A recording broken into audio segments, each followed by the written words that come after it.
What's up everybody, welcome back to the shop. Today we're going to take a look at a fuel leak on my WR450 here. And I'm not sure if it's a stuck float or something else, but I'm kind of getting tired of it leaking on the floor. We're going to tear that apart and see if we can figure out what's causing that issue. Alright, so we got the bike stripped down a bit. I don't know if you can see better, but just how wet everything is in here. I'm gonna go ahead and keep disassembling this, and I'll bring you back once I get the carb taken off and we get a better look at things. All right, so I got the carburetor pulled out. That was a little bit of a pain in the butt, but we got her done. Some of these parts, like this clamp and some of the other rubber pieces, will need to be replaced anyway. They've got some dry rot going on. So here's the culprit, and we need to start disassembling this and see if we can figure out what went wrong and how we need to go about fixing it.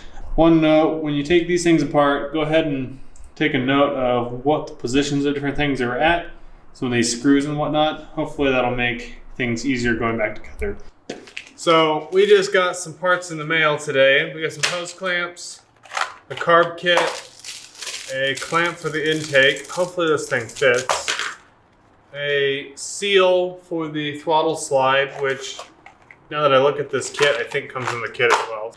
And some new carburetor vent lines, so we can replace all those really cruddy ones.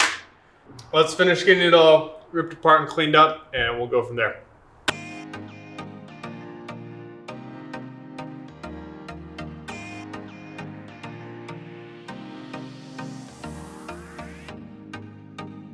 All right, it does not look like I'm the first person in here. This screw on the top of the throttle here has been a little mutilated, so we're gonna have to replace that.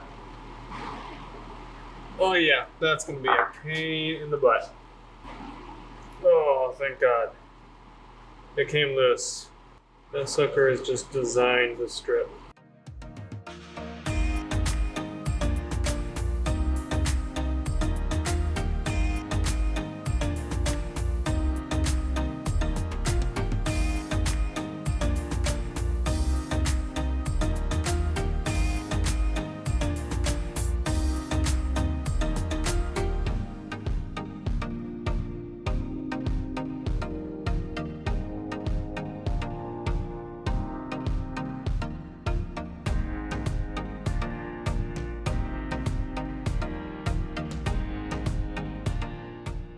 So now we're replacing the diaphragm that goes here.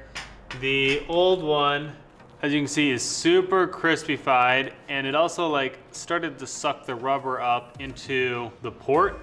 It's not supposed to look like that.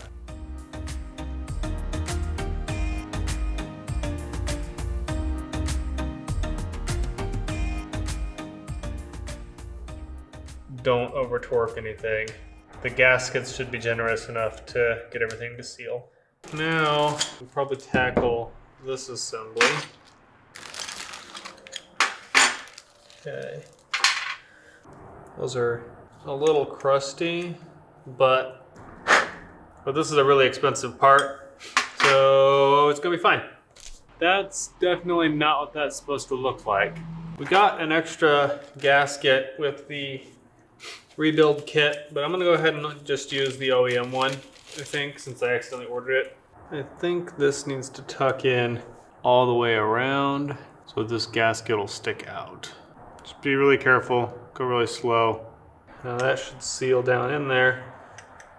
Also, when you're working on these things, always close your eyes before you blow on something or spray something in there. You will invariably squirt all manner of crud into your eyeballs. It feels great.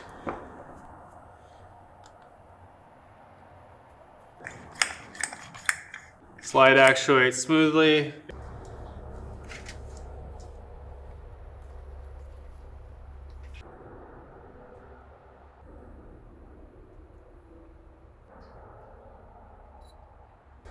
Go ahead and put our gasket on.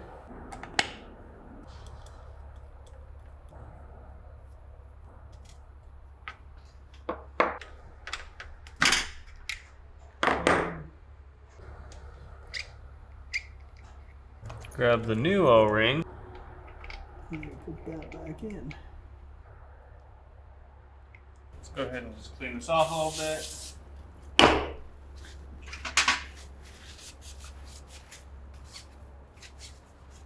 Okay, so then you just thread this in here. That should snug up. And then this goes right here. So it looks like somebody made a reference line there. So I'm gonna line that back up and we'll go with that. Okay. All right, let's go ahead and get the carburetor installed on the bike and get this all buttoned up.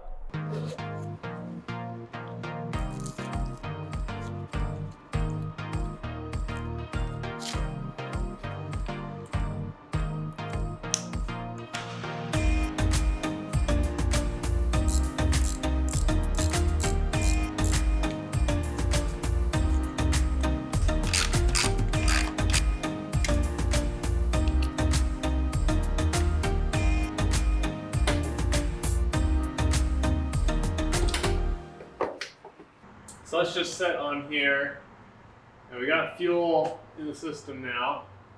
We'll just kind of wait a second and see if we get any leakage, but it doesn't look like we do. I think we're good to go to try and start it, see if it shall run.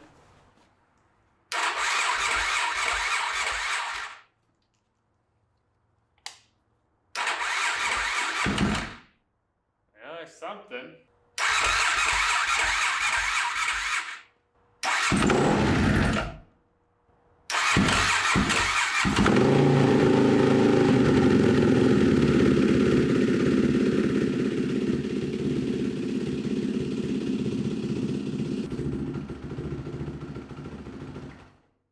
Cool.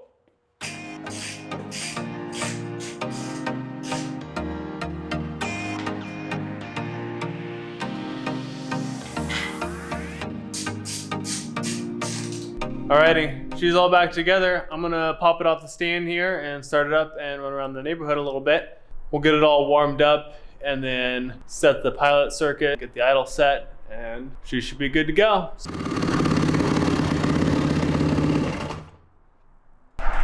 Alrighty, we'll tweak a little bit with the tuning for some fine tune adjustments, but overall I think that's pretty much done. So anyway, thanks for watching and we will see you next time.